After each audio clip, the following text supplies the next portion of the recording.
हमारे revenue inspector NOTA वाले चौधरी साहब।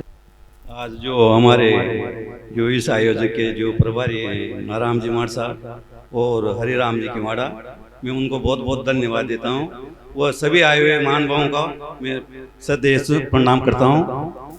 मैं तो यही बात बताना चाहता हूँ कि जो नाराम जी माड़ साहब की जो पहल थी, वो अगर रिटायर्ड पर्सन जो 60 साल से ऊपर हो चुके, उनकी क्या धारणा थी, इनको क्या अपेक्षा थी हमारे से, इनको अपेक्षा थी कि अपन सब कार्य से राज कार्य से सबसे निर्वाह हो चुके हैं और अब हम समाज सेवा घर सेवा उसमें लगने अपनी भावना के लिए इनकी मेन भावना ये थी।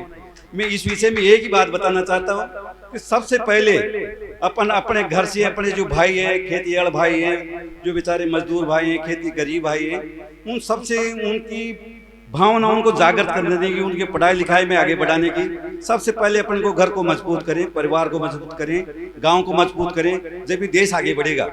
इसलिए मैं तो सबसे पहले ये कहता हूँ भाई भाइयों में जो आपस में वैमनस्यता फैलती रहे, दिन दिन कलयुग की छाप जाती जा रही है, उस कलयुग की छाप में उस दौड़ में अपन उन भाइयों में एक सामंजस्य करें जिससे कोर्ट कचहरी में नहीं जाए, उनको मिल बैठ के वहाँ आपस में विश्वास करें। जिस प्रकार भाई एक तरह से परिवार अलग होता है ना, उस दिन उनमें जितनी ईमानदारी होती है उस दिन उनके एक मतलब मान लो जवान बेटा मर जाता है उससे भी ज्यादा दुख होता है।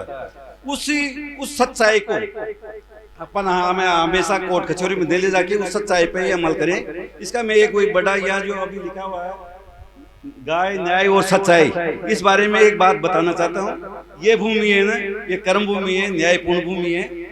यहाँ की एक बड़ा बड़ा उदाहरण है हमारे जो बिहारी जी शिवजी राम जी बैठे हुए हैं और ये जो भूमि है अभी सामने अपने रखी हुई है।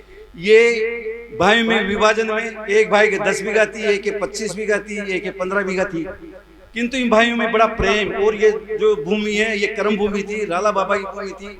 इन्होंने बड़े त्याग से ये चाहते तो अपने अपने नाम भी रख सकते थे, किंतु इन्होंने बड़े त्याग किया और सब भाइयों के आपस में जाके खातिरदारी स्वैच्छिक खातिरदारी लगवा दी और आज बड़े भाई बड़े प्रेम से रह रहे हैं। इनमें कोई वैमनस्यता नहीं है। इस प्रकार मैं सभी से अपेक्षा करता हूँ कम से कम अपने भाई परिवार को आप साथ में लेके चले और घर को परिवार को रिश्तेदारों को समाज को एक माने।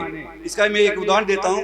मैं पहले पटवारी था, उस टाइम मैं यहाँ गांव से गया था। अब से एक बेचारा काश्तकार व्रत काश्तकार बैठा हुआ था, गरीब आदमी था। मेरे को थोड़ा सा जल्दी था तो वो बैठा हुआ था तो मैं उसकी थोड़ी अनगिनी करके मैं तहसील में चला गया। अब ज्ञान कैसे भी मिल सकता है इस बारे में बता रहा हूँ मैं। तो श्रीमती ने कहा जी अरे बोले साहब इसको तो मैंने 3 घंटे से बिठा रखा है, भाई पटवार जी आएंगे, तेरे पटवार जी आएंगे, तेरा काम करेंगे, ऐसा है। और आप तो साहब चले गए। अगर कोई नील टीनापोल वाला कोई मेंबर पटेल बैठे रहते ने तो यहाँ तक चाय पाया कि नहीं पाया, चाय बनाओ साहब। और ये गरीब के लिए थे कोई न पूछे, तो कम से कम गरीब के लिए आपा ने त्याग करना पड़े लो, जब ही देश समाज आगे बढ़े लो। जो आपा में एक भ्रांति से मैं तो देखो सच्चाई का बाम करते जिसको जो आपस में ये क्या अपने जाट समाज तो खलाओ था, पर जाट समाज में भी एक जो भ्रांति घुसरी से वो भ्रांति ने मेटन पड़े लो। गरीब के तबका को अपनो काम कराओ छे, अमीर का हिसाब से ये छे, पर आपा उन्हें याद कहा कि यो साहब यो अमीर से यो बेचारो फलाना को बैठो छे। उन आप जब तक उन्हें बात न कढ़ना उन समाज ने एक न माना ना, जब तक हमारे देश को अपना समाज को विकास न सके।